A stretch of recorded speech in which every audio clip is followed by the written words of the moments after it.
এখন আমি আপনাদের মাঝে শেয়ার করব চিচিঙ্গা বা কইরা ভাজির রেসিপি। তার জন্য আমি এখানে কিছু চিচিঙ্গা ভালো করে কুচি করে ধুয়ে পরিমাণ মতো পানি দিয়ে হলুদের গুঁড়া দিয়ে লবণ দিয়ে সিদ্ধ করে নিচ্ছি। আমি এখানে 80% এর মতো সিদ্ধ করে নিব। এর বেশি সিদ্ধ করব না, করলে নরম হয়ে যাবে, এটা ভেঙে যাবে।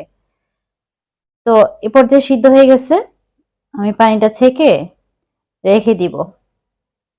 এখন পরিমাণ মতো সরিষার তেল দিয়ে নিচ্ছি। আপনারা চাইলে রান্নার যে কোনো তেল দিয়ে রান্না করতে পারবেন।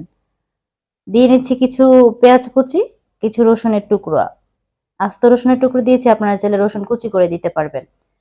এগুলো ভাজার পরে কিছু কাঁচামরিচ চেরা দিয়ে নিয়েছি, দিয়ে ছেঁকে রাখা চিচিঙ্গাগুলো দিয়ে নিচ্ছি। দিয়ে আমি ততক্ষণ অবধি ভাজবো যতক্ষণ অবধি পানিটা শুকিয়ে যাবে।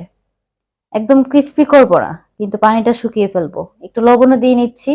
আপনারা চাইলে আপনাদের টেস্ট অনুযায়ী লবণটা কম বেশি করে নিতে পারবেন। আরেকটা কথা বলি, আপনার এই নিয়মে ভাজিটা করে দেখবেন, অনেক বেশি মজা হয় মাশাল্লাহ।